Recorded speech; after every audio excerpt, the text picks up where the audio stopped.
Hey everyone, welcome to Ecstatic Pathshala, and today we are going to do chapter 3 of the book Snapshot of class 11th English, and the name of the chapter is Ranga's Marriage. So this chapter is written by Masti Venkatesha Younger, and guys, this chapter is literally so comical and amazing that you are not going to get bored in it and really going to enjoy it. So without wasting any much time, let's just jump into the chapter and start reading it.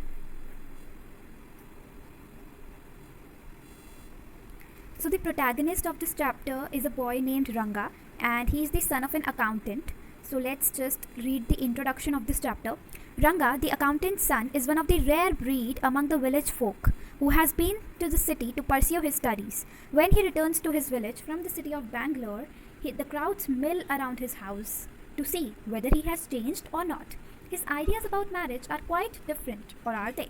So basically in this introduction आपको narrator क्या बता रहे हैं कि जो रंगा है वो एक अकाउंटेंट का सन है और वो ऐसे रेयर लोगों में से है. रेयर मतलब unique, and breed means people.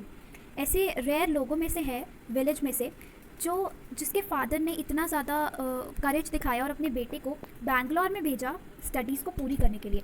तो फिर रंगा बैंगलोर सिटी में जाते हैं और जाकर अपनी स्टडीज़ को पूरा करते हैं, इंग्लिश सीखते हैं वहाँ जाके.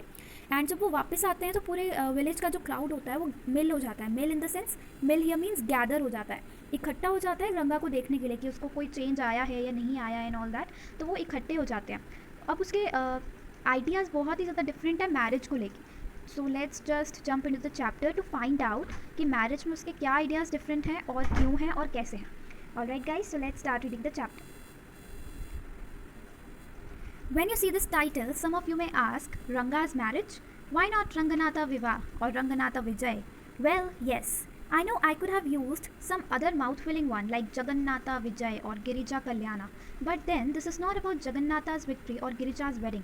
It is about our own Ranga's marriage and hence no fancy title. तो हमें नरेटर इसमें क्या बोलते हैं कि जब आप इस टाइटल को देखते हो तो आपके दिमाग में आएगा कि रंगाज मैरिज, इतना सिंपल सा टाइटल क्यों है. रंगनाथा विवाह क्यों नहीं है, मतलब रंगनाथ का विवाह हो रहा है, विवाह इन द सेंस मैरिज हो रही है. रंगनाथा विजय हो रही है इन द सेंस विक्ट्री हो रही है उसकी, या फिर जगन्नाथा विवाह हो रहा है, या फिर गिरिजा कल्याणा.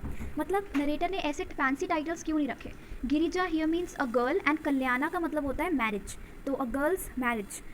तो नरेटर कहते हैं कि मैंने ऐसे फैंसी टाइटल्स इसलिए नहीं रखे हैं क्योंकि ये कोई यूनिक किसी पर्सन की बात नहीं है, ये हमारे ही रंगा की बात है जो हमारे ही विलेज में रहता है. It is about our own Ranga's marriage, ऐसा नरेटर बोलते हैं. और इसी वजह से कोई भी वो फैंसी टाइटल इसका नहीं रखते हैं और सिंपल सा टाइटल रखते हैं, रंगाज मैरिज. अब नरेटर बताते हैं कि वो होसाहली विलेज में रहते हैं. अब होसाहली कहाँ है, मैसूर में. अब नरेटर हमसे पूछते हैं कि क्या आपने होसाहली के बारे में सुना है. नहीं सुना, what a pity, but it is not your fault. अब नरेटर बोलते हैं कि अगर आपने होसाहली के बारे में नहीं सुना तो ये बहुत ही गलत बात है. वॉट अ पिटी, बहुत ही गलत बात है, शेमफुल बात है कि आपने होसाहली के बारे में नहीं सुना. लेकिन इसमें आपकी कोई गलती नहीं है. नरेटर कहते हैं कि होसाहली के बारे में किसी भी जोग्राफी बुक में मेंशन ही नहीं है. जो साहिब्स हैं इंग्लैंड के, जो इंग्लिश में लिखते हैं, इंग्लिश बोलते हैं, उनको तो पता ही नहीं है कि होसाहली नाम की कोई जगह एग्जिस्ट भी करती है, और इसीलिए वो उसकी कोई मेंशन ही नहीं करते किसी जोग्राफी बुक में. हमारे लोग भी बिल्कुल भेड़ चाल की तरह हैं. नरेटर बोलते हैं are people are also like a flock of sheep, क्योंकि जब एक गड्ढे में गिरता है तो उसके पीछे भी सारे गड्ढे में गिर जाते हैं. अब इससे वो ये बताना चाहते हैं कि अगर इंग्लैंड के लोगों ने मेंशन नहीं किया, ब्रिटिशर्स ने मेंशन नहीं किया, तो हमारे लोगों ने भी मेंशन नहीं किया. हमारे लोग भी भूल गए होसाहली, जो कि इतना ज़्यादा इंपॉर्टेंट विलेज है, उसको मेंशन करना किसी भी जोग्राफी बुक में. अब नरेटर कहते हैं जब इंग्लैंड के लोग भूल गए, हमारे खुद तक के लोग भूल गए, तो फिर एक कार्टोग्राफर से आप क्या एक्सपेक्ट कर सकते हो कि वो विलेज का मेंशन करेगा मैप में. अब कार्टोग्राफर कौन होते हैं, जो मैप्स को डिज़ाइन करते हैं या फिर प्रोड्यूस करते हैं. तो फिर कार्टोग्राफर में बेचारा क्या करेगा जब हमारे खुद के लोगों ने मेंशन नहीं किया. Then we can not expect from a mere cartographer to remember it to put it on the map, can you. No, we can't. तो इसीलिए उनके गांव की एक शैडो तक, एक परछाई तक भी नहीं है किसी भी मैप में. अब उसके बाद नरेटर बोलते हैं कि मैं आपसे अपोलोजाइज़ करता हूँ, सॉरी, मैंने कहीं और से शुरू किया था लेकिन मैं कहीं और ही पहुँच गया. मैंने वो तो लिखा था रंगाज मैरिज टाइटल, लेकिन मैं पहुँच गया विलेज के बारे में बताने. अब नरेटर अपनी विलेज की इंपॉर्टेंस को एक्सप्लेन करते हैं आगे एक पेज तक. अब वो बोलते हैं कि if the state of Mysore is to Bharatavarsha what the sweet karikadabu is to a festive meal, then Hosahalli is to Mysore state what the filling is to Karikadabu. अब नरेटर बोलते हैं कि से मैसूर इम्पॉर्टेंट है इंडिया के लिए और कारिका दाबो,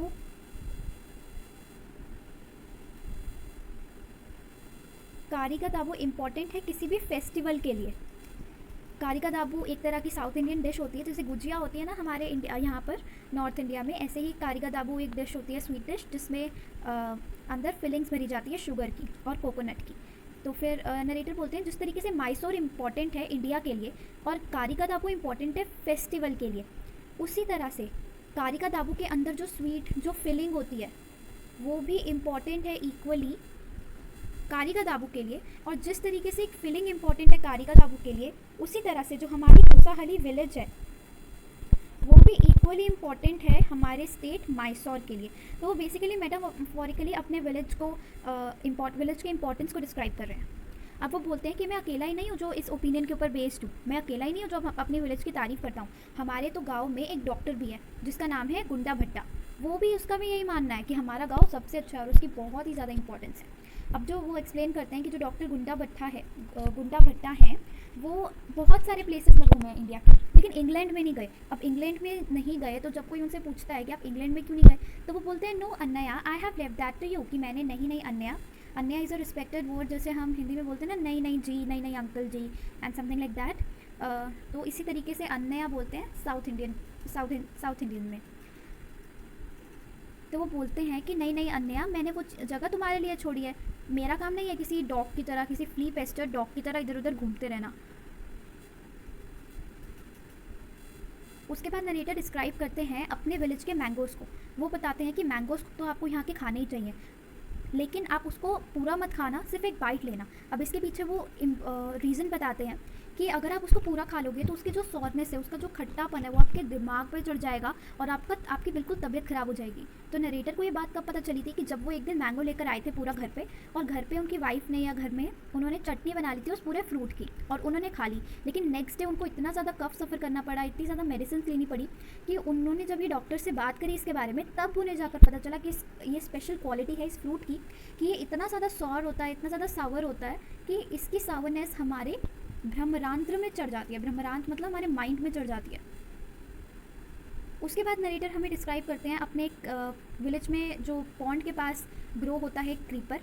वो बताते हैं कि इसकी जो लीव्स होती हैं इसको आप लेकर आओ घर पे जब भी आप बात के लिए जाओ पॉन्ड में, और आपको फिर बिल्कुल भी आफ्टरनून मील के लिए टेंशन लेने की ज़रूरत नहीं होगी कि हमारे पास लीव्स नहीं है, क्योंकि साउथ इंडिया में लोग लीव के ऊपर अपना खाना सर्व करते हैं। अब नरेटर बोलते हैं कि आपको लगेगा कि मैं रैम्बल कर रहा हूँ, लेकिन मैं रैम्बल नहीं कर रहा हूँ। अगर आपको अपने और अपनी फैमिली के साथ मेरे विलेज में घूमना हो तो मुझे मैसेज कर देना, drop me a line, and मैं आपको होसाहली कैसा है, कहाँ है, किस तरीके के लोग रहते हैं, सब कुछ आपको बता दूंगा। और एक बेस्ट तरीका किसी भी प्लेस को जानने का यही होता है ना कि हम उस जगह पे चले जाएं, उस जगह को विजिट करें। Don't you agree? तो narrator is basically inviting us to his village.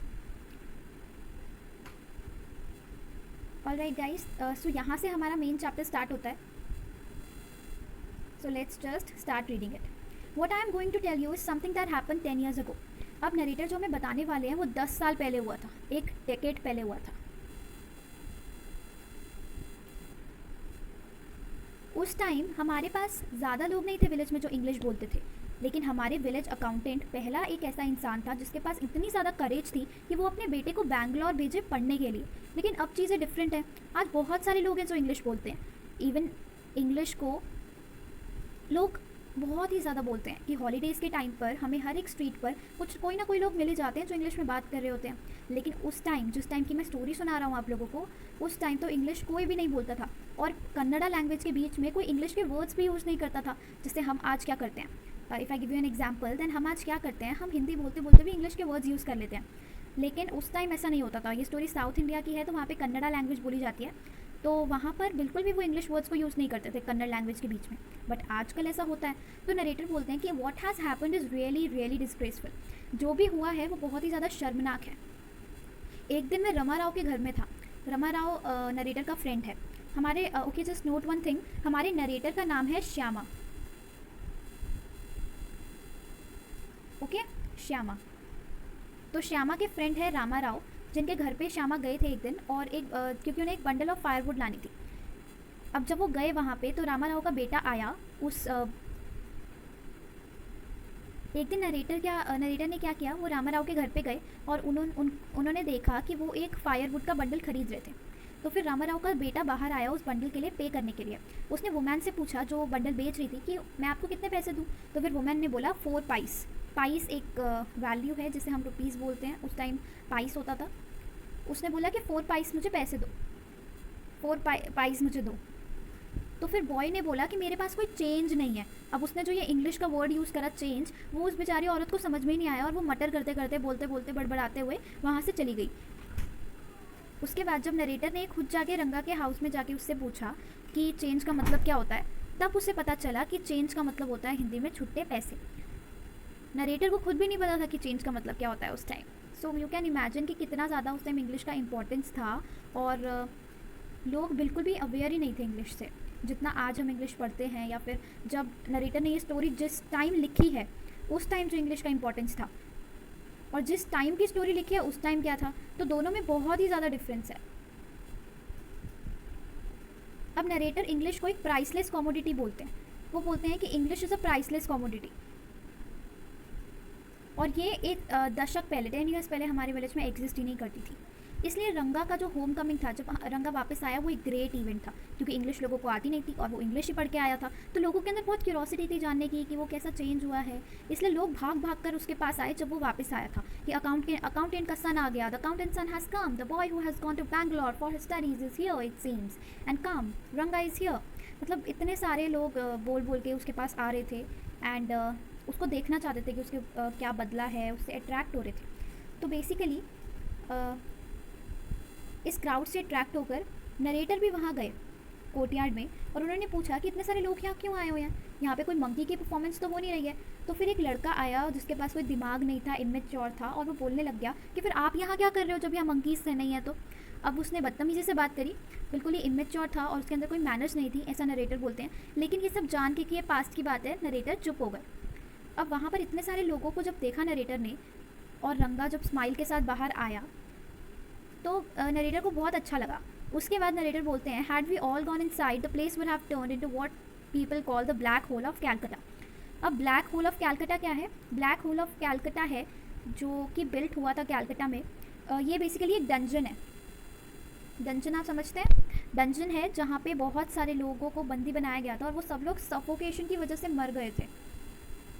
They all died due to suffocation. तो इसलिए नरेटर कंपेयर करते हैं ब्लैक होल ऑफ कैलकटा को रंगा के हाउस से, क्योंकि अगर इतने सारे लोग उसके हाउस में घुस जाते तो वो लिटरली इतनी ज़्यादा सफोकेशन हो जाती और ब्लैक होल ऑफ कैलकटा की तरह हो जाता, जहाँ पर इतने सारे लोग सफोकेशन की वजह से मर गए थे डंजन में। डंजन बेसिकली वो बहुत ही ज़्यादा छोटा सा था। तो नरेटर बोलते हैं कि थैंक गॉड ऐसा नहीं हुआ और सब लोग उसके घर में नहीं घुसे। सब लोग बहुत ही ज़्यादा सरप्राइज थे जब उन्होंने रंगा को देखा, और जब क्योंकि वो 6 मंथ्स के बाद पढ़ के आया था बैंगलोर से। जब वो वापस आया तो एक ओल्ड लेडी उसके पास गई, उसके चेस्ट पे टच करने लगी और देखा उसने एक सैक्रेड थ्रेड, जनेवारा जिसको बोलते हैं। उसके बाद उसने वो फाइंड आउट किया कि वो sacred thread janivara that is still present on his chest and from this the lady concluded that he had not lost his caste. उसने अपनी कास्ट चेंज नहीं की थी। उसके बाद फिर वो चली गई वापस लेडी और रंगा को हंसी आई इस बात पे कि वो क्या कर रही है, लाइक सीरियसली। उसके बाद जब once they realized that Ranga still had the same hands, legs, eyes and nose, the crowd melted away like a lump of sugar in a child's mouth. जब क्राउड को पता चला लोगों को कि रंगा के अभी भी सेम हैंड्स हैं, सेम लेग्स है, वो बिल्कुल भी नहीं बदला, to be in a nutshell वो बिल्कुल भी नहीं बदला, तो वो वापस चले गए। जस्ट लाइक एक लंप ऑफ शुगर, एक पीस ऑफ शुगर मेल्ट हो जाता है एक चाइल्ड के माउथ में, इसी तरह से वो भी चले गए। मेल्टेड अवे मतलब चले गए, वेंट अवे। लेकिन जो नरेटर हैं वो वहीं पर खड़े रहे। जब सब लोग चले गए उसके बाद नरेटर कहते हैं कि उन्होंने रंगा से पूछा कि आप तुम कैसे हो Rangappa, is everything well with you. उसके बाद ही रंगा ने उनको नोटिस किया था। उसके बाद वो उसके पास आए, नरेटर के पास आए और उनको नमस्कार किया, दैट इज़ ग्रीट किया और उनको बोला कि नरेटर को बोला कि मैं बिल्कुल ठीक हूँ और आपका ही आशीर्वाद है। उसके बाद नरेटर हमें बताते हैं कि मैं आपकी अटेंशन रंगा के कैरेक्टर के ऊपर करना चाहता हूँ। अब यूजुअली क्या होता है, हम सब लोग अगर किसी को ग्रीट करते हैं तो हम झुकते नहीं हैं। आजकल का अगर हम देखें तो हम झुकते नहीं हैं, बस ऐसे ही सर हिला देते हैं या समथिंग लाइक दैट, और हम झुकते नहीं हैं। लेकिन रंगा ने ऐसा नहीं किया था, वो बेसिकली झुका था और उसने नरेटर के फीट को भी टच किया था। तो वही नरेटर हमें बताते हैं कि ये एक कैरेक्टर है रंगा का जो कि उन्हें बहुत ही अच्छा लगता है। अब नरेटर बताते हैं कि उस दोपहर में उसी दिन मैं रेस्ट कर रहा था अपने घर पे और रंगा मेरे घर पर आया कुछ ऑरेंजेस लेकर अपने हैंड में, और वो बहुत ही काइंड कंसिडरेट फेलो है। और वो मेरे घर पे आया और मैंने उसको एक चीज़ बोली कि तुम्हें शादी कर लेनी चाहिए, क्योंकि मुझे ऐसा नरेटर कहते हैं कि उन्हें ऐसा लगता था कि वो एक परफेक्ट हस्बैंड बनने के काबिल हैं। तो फिर जब उन्होंने स्ट्रेट फॉरवर्ड होकर रंगा से पूछा कि रंगप्पा कि तुम्हारा प्लान क्या है मैरिज के बारे में, तुम कब शादी करने वाले हो, तो फिर रंगा ने बड़े ही कैजुअल तरीके से बोला कि मुझे शादी नहीं करनी है अभी, I don't want to get married now. लेकिन फिर इस आंसर के बदले में नरेटर ने उससे पूछा कि तुम्हें शादी क्यों नहीं करनी है, तो फिर रंगप्पा का ये आंसर था कि उसे शादी इसलिए नहीं करनी है क्योंकि वो अभी किसी भी इमेच्योर लड़की से शादी नहीं कर सकता। उसके हिसाब से लड़की शादी के लिए मैच्योर होनी चाहिए। मैच्योर इन द सेंस उसको दुनियादारी की समझ होनी चाहिए। क्या पता मैं उससे प्यार से बोल रहा हूँ कुछ और उसको लग जाए कि मैं उससे गुस्से से बात कर रहा हूँ, और मैं किसी ऐसी लड़की से शादी नहीं कर सकता ऑब्वियसली जो दूध पीती हो, चॉकलेट्स खाती हो एंड वो बिल्कुल बचकानी हो, इमेच्योर हो। ये नरेटर रंगा के हिसाब से उसके पॉइंट ऑफ व्यूज़ हैं, उसके ओपिनियंस हैं, और ऐसे ओपिनियंस बेसिकली होसाहली विलेज के और लड़कों के नहीं थे। तो बेसिकली नरेटर हमें यही बताना चाहते हैं कि इतने ये जो चेंजेस आए रंगा के अंदर कि उसके व्यूज़ ही बदल गए मैरिज के लिए। बेसिकली वो फिजिकली बिल्कुल वैसा था, वैसा ही दिखता था, उसके लेग सेम थे, आईज सेम थी, नोज सेम थी, लेग सेम थे, हैंड सेम थे, लेकिन उसके जो व्यूज़ थे मैरिज को लेके वो बहुत ही ज़्यादा चेंज हो गए थे एडुकेशन लेने के बाद। तो फिर वो बोलता है कि इमेच्योर नहीं होनी चाहिए लड़की, और यहाँ पर चाइल्ड मैरिज होती है, लड़कियाँ इमेच्योर होती हैं और उसकी बड़े लड़के से शादी कर दी जाती है, तो मुझे किसी इमेच्योर लड़की से शादी नहीं करनी है। और सेकेंड चीज़ वो बोलता है कि लड़की को मुझे पसंद होनी चाहिए, लड़की ऐसी होनी चाहिए जिसको मैं एडमायर करूं, लड़की ऐसी नहीं होनी चाहिए, मतलब इन द सेंस में हम अगर नटचल में बोले ना, नटचल he did not want to do an arrange marriage. उसको अरेंज मैरिज नहीं करनी थी, उसको किसी ऐसी लड़की से शादी करनी थी जो कि उसको पसंद हो और वो मैच्योर हो।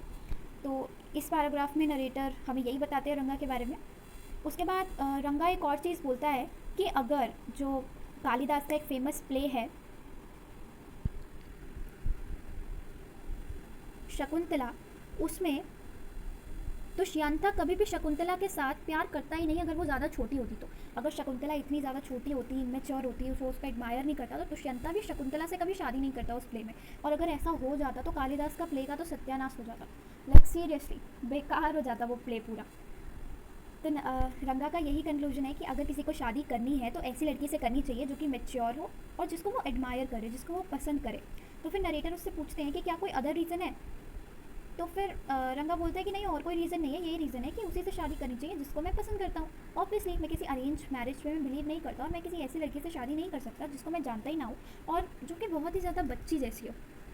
अब ये सारी बातें सुनकर नरेटर बहुत ही ज़्यादा डिस्ट्रेस हो जाते हैं, सैड हो जाते हैं, वरीड हो जाते हैं, सरप्राइज हो जाते हैं कि आखिर ये लड़का क्या है जिसको मैं सोच रहा था कि इतना अच्छा हस्बैंड बन सकता है, और वही लड़का है जो बिल्कुल ही बैचलर बन के रहना चाहता है, शादी ही नहीं करना चाहता। I forgot to mention one thing कि जो रंगा है उसकी शादी का प्लान हो रहा है रामा राव की नीस से। रामा राव कौन है? श्यामा के फ्रेंड, और रामा राव की एक नीस है जिसका नाम है रत्ना, जिससे रंगा की शादी कराना चाहते हैं नरेटर। उनको ऐसा लगता है कि रत्ना के लिए रंगा परफेक्ट ग्रूम है और रंगा के लिए रत्ना परफेक्ट ब्राइड है। तो बेसिकली इन दोनों की वो शादी कराना चाहते हैं। अब नेक्स्ट पैराग्राफ में वो यही एक्सप्लेन करते हैं कि रामा राव की जो नीस है वो बहुत ही प्रिटी गर्ल है, 11 ईयर्स की, और वो उसके साथ रहने आई है। वो बेसिकली एक बिग टाउन से है और उसको वीणा और हारमोनियम बजाना आता है। वो बहुत ही अच्छा गाना गाती है, उसकी बहुत स्वीट वॉइस है। उसके पेरेंट्स की डेथ हो गई थी बहुत ही ज़्यादा पहले, तो वो अपने अंकल के पास आई है रहने के लिए, और रंगा उसके लिए परफेक्ट ग्रूम है और वो उसके लिए सूटेबल ब्राइड है।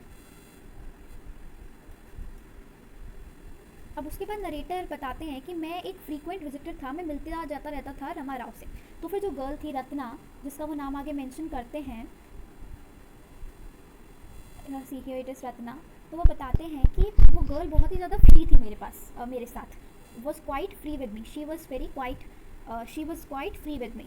सो क्वाइट फ्री का क्या मतलब होता है? इनफॉर्मल, मतलब वो लड़की बहुत ही ज़्यादा इनफॉर्मल थी नरेटर के साथ। ओके तो फिर नरेटर उसके घर पे जाते हैं और रामाराव को बोलते हैं कि मैं कल आपके लिए बटर मिल्क भेजूंगा, तो फिर रत्ना को बोलना कि वो मुझसे आके ले जाए। बटर मिल्क मतलब लस्सी, हम सबको पता है। तो फिर नेक्स्ट डे रत्ना आती है, तो वो फ्राइडे था, तो वो उसने साड़ी पहनी होती है, एक बहुत ही अच्छी सुंदर सी। बेबी फ्राइडे को उनका साउथ इंडिया में कोई फेस्टिवल या समथिंग होता होगा, तो पूजा वगैरह, तो इसलिए उसने साड़ी पहनी होती। तो वो उसके रूम में बैठ जाती है नरेटर के, और नरेटर उसको बोलते हैं कि एक गाना गाए। तो और वो रंगा को भी इतने बुलाने के लिए भेज देते हैं किसी को। अब जो रत्ना है वो सॉन्ग गा रही होती है, और this is the name of the song, Krishna Murthy in front of my eyes.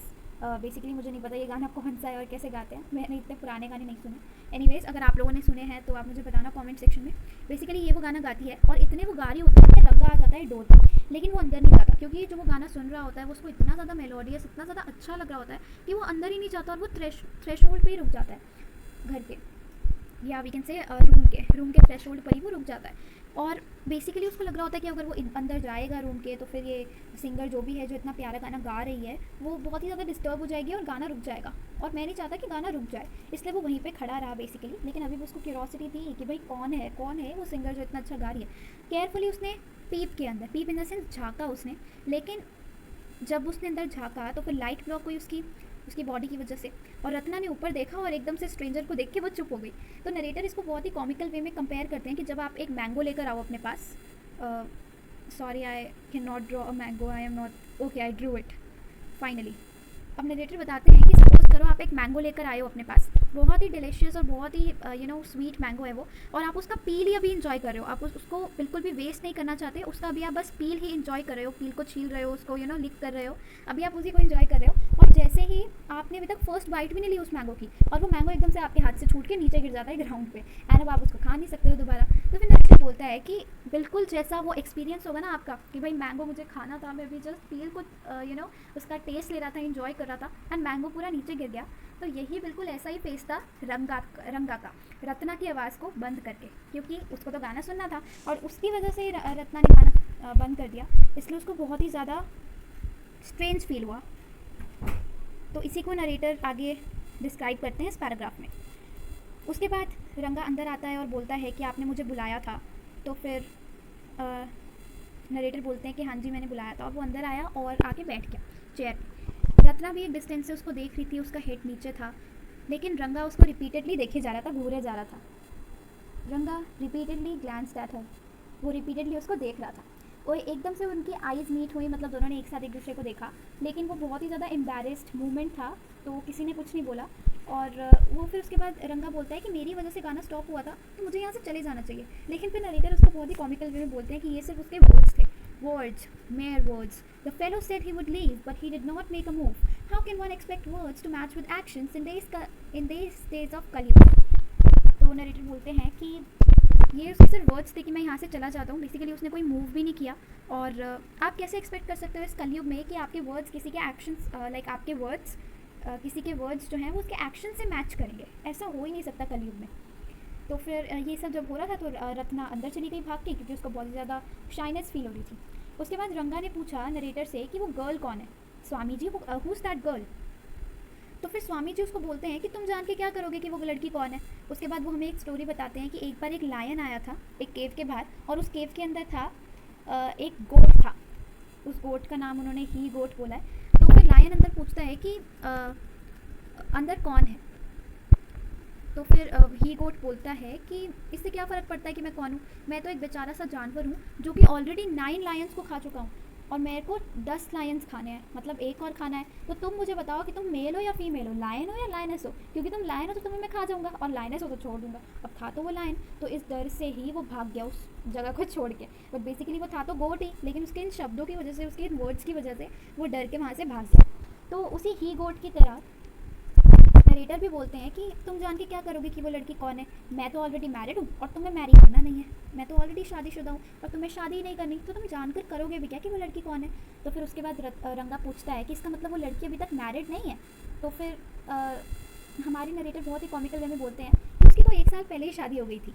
अब रंगा को ये सुन के बहुत ही अजीब सा लगा, बट उसने अपने फेस पे शो नहीं किया कि उसको अजीब सा लग रहा है या फिर उसको बहुत ही ज़्यादा बुरा लग रहा है, बट उसने अपने फेस पे शो नहीं किया। बट स्टिल नरेटर बोलते हैं कि उसका फेस जो था वो एक रोस्टेड ब्रिंजल की तरह दिख रहा था, लाइक एक बैंगन की तरह दिख रहा था, ऑनेस्टली गाइस। उसके बाद ये होने के बाद नरेटर नेक्स्ट डे शास्त्री के पास जाते हैं। तो बेसिकली वो क्या करते हैं, शास्त्री के साथ प्लान बनाते हैं। अब शास्त्री कौन होते हैं, शास्त्री होते हैं एस्ट्रोलॉजर। किसी जगह के या उनके विलेज के जो एस्ट्रोलॉजर थे उनके पास वो जाते हैं और उनके साथ जाकर एक प्लान बनाते हैं कि किस तरीके से वो रंगा और रत्ना की शादी करा सकते हैं। तो बेसिकली शास्त्री जी जाते हैं सो गाइस, शास्त्री जी के पास नरेटर जाते हैं और क्या प्लान बनाते हैं, कैसे उन दोनों की शादी होती है या नहीं होती है। उसके बाद की स्टोरी क्या होती है, शास्त्री का कैसा रिएक्शन होता है, क्या उनका प्लान खुल जाता है या नहीं खुल जाता। लाइक ये सारे क्वेश्चंस के आंसर्स आपको मिलेंगे next part of the video में, क्योंकि ऑलरेडी ये वीडियो काफ़ी बड़ी हो गई है, तो आप इस तरीके से बोर ना हो, इसलिए मैं आपको ये नेक्स्ट पार्ट में बताऊँगी। So stay tuned guys, and like करना इस वीडियो को, शेयर करना, कमेंट करना, और मुझे ज़रूर बताना कि आपको कैसा लगा मेरा वे ऑफ टीचिंग एंड मैं किस तरीके से पढ़ाती हूँ एंड एवरीथिंग। और अगर आपको किसी चीज़ पे इम्प्रूवमेंट चाहिए हो तो मुझे कमेंट करके बताना। So I definitely improve on that, and thanks for watching guys. Stay at home, stay safe, and bye bye, take care.